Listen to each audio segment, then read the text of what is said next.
Hello, my name is Monica Len, and welcome to my portfolio. I am a current graduate student here at Houston Baptist University studying for my Master's of Science in Learning Technology and Design. I previously graduated from HBU, my Bachelor's in Education, so it was great to come back and continue my education process. So, over this course, I learned a lot about technology and how technology is developing and changing throughout time, and how everyday situations approach situation we approach technology in ways that are different and can benefit us in all sorts of different people.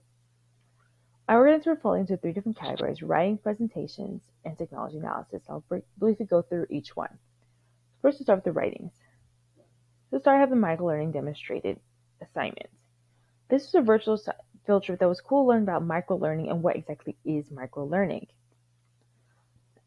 I had to stop and think about which type of microlearning tools I use maybe on a day-to-day basis that I can use as an example. I used Quizlet in this case, which is a tool that I use frequently with my students, but I never thought about how it was actually microlearning until I started learning about what microlearning actually is. It was neat to see how a program that I've actually used since I was a high school student myself has evolved over the years to become a source of learning and great way for microlearning to be demonstrated for students. Next, we have the website scavenger hunt. This was actually an activity that was very interesting to me because I learned a lot about how accessibility works on online platforms and how you don't really think about accessibility when looking at a website. Specifically, how anyone with any sort of disabilities may be able to read something as simple as this website I'm showing you right now. Some websites surprised me, such as the GE Motors site, which I would think that would have more accessibility, more options. Even college websites don't have as many options for accessibility for students readily available.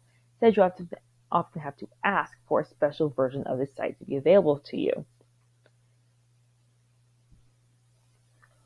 This was also really neat because I got to learn about all sorts of settings that accessibility applies to, and how think about how there are different ranges of accessibility, such as visibility, whether or not a reader can be used, and whether or not speak aloud can be used as well.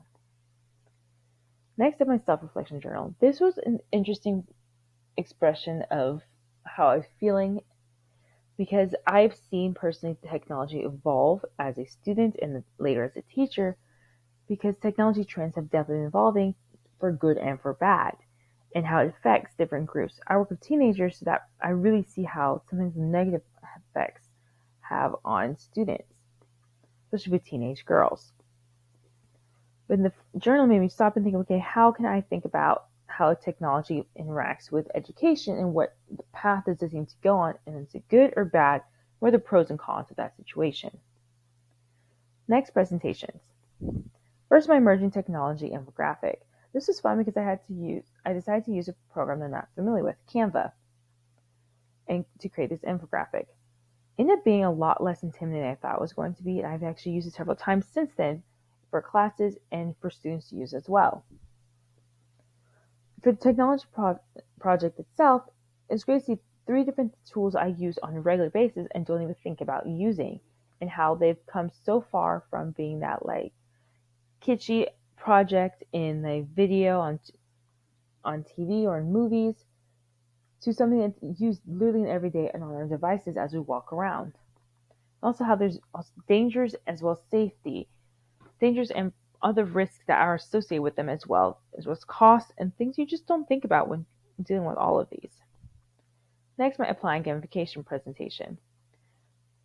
This was interesting because it was how to apply gamification, which is something we associate usually with teenagers and kids, to adults. In our situation, it had to deal with athletic trainers and advisors and how they can be affected by it as well. I never thought about how to apply gamification to that group until we had this project. And it was fun to see how, on the process, how even companies on a day-to-day basis use gamification.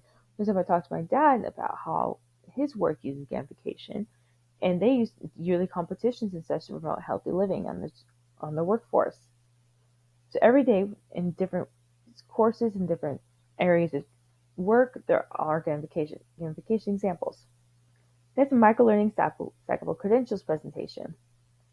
This is to me because, again, you don't really think as much about older students or adult students when you're in a classroom teacher.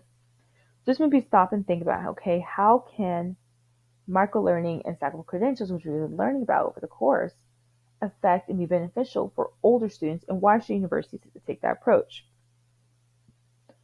For example, I know personally that some programs such as we're doing now is beneficial for those who are working and have the ability to go, hey, stop and go back and forth to get their degree over time in a way that's more financially secure, especially with costs being as they are for universities. It'll be interesting to see how in the future other universities take on microlearning and stackable credentials, and how eventually, I'm sure eventually they will have some sort of standardization for stackable credentials that can be accepted in multiple workplaces. Finally, technology analysis. For technology analysis, I have multiple options to do the video in which I did my presentation. Also, the presentation itself was just the slides to do, and the document, which is the breakdown of analysis. This is interesting because, again, I had to think about work in a way and things I use maybe on a day-to-day basis and how they apply to workforce. So I chose to use a company rather than school to really push myself and think outside the box even further and how it connects to other people around me.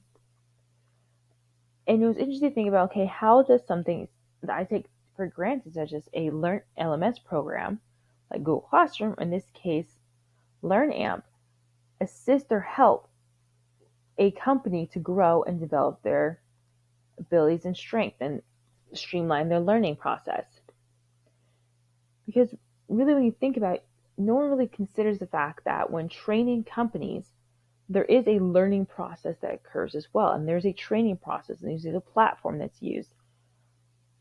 Instead, it's considered almost a separate thing entirely from the education sector, when there's more overlap between the two than you ever think about. So in the process of me learning about different technology and how to apply them to workforces, I learned a lot about how training happens in the business sector and other sectors as well outside of education, and how what I learned as a teacher can actually apply to other areas as well.